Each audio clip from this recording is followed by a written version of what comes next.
magandang gabi po sa lahat.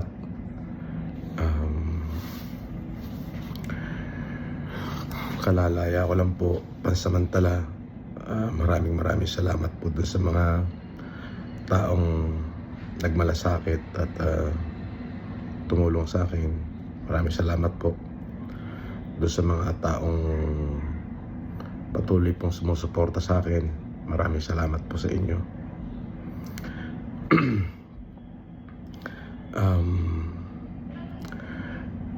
Medyo masakit lamang po yung pangyayari. Siyempre, sa parte ng aking mga anak ay talaga pong masakit nga naman po na sa ganong kababaw po lang na kaso, ako po ay para pong nahatulan na isang kriminal.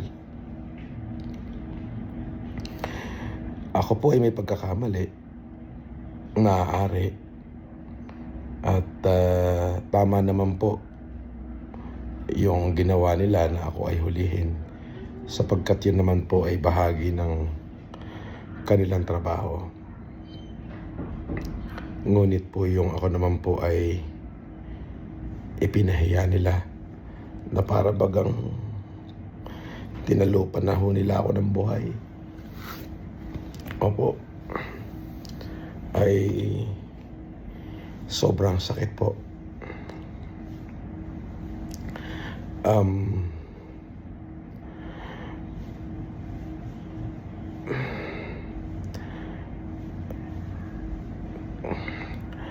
Para ho doon sa mga kapulisan, hindi na po ako magkakaso sa inyo. Pinagpapasa Diyos ko na lang ho. Maaaring kayo po ay sumusunod lamang. At dun sa PNP, kung ako po ay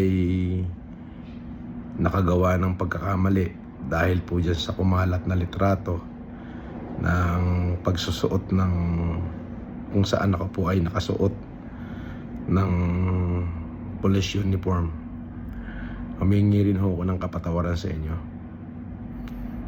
kung sa tingin nyo po ay kalabisan at kawalang paggalang yung aking nagawa.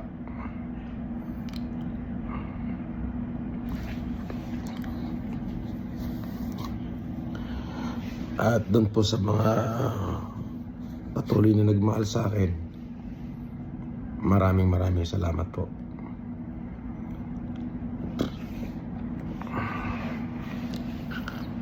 At humihingi ho ako ng tawad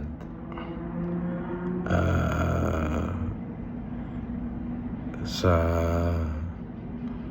mga taong na-offend ko. Mahirap hong isuko ang karapatan. Yung karapatang mabuhay,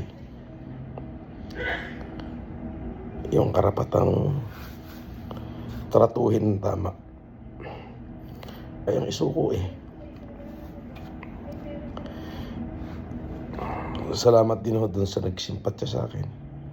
Maraming salamat po. At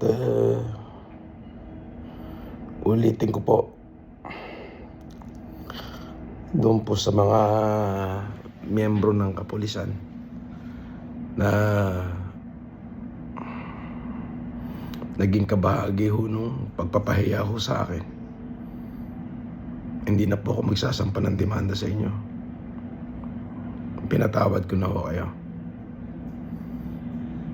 At sa PNP po, kung kayo po ay sa tingin nyo nakalabisan ho yung aking ginawa doon sa nakumakalat na pagsusuot ko ng uniforme,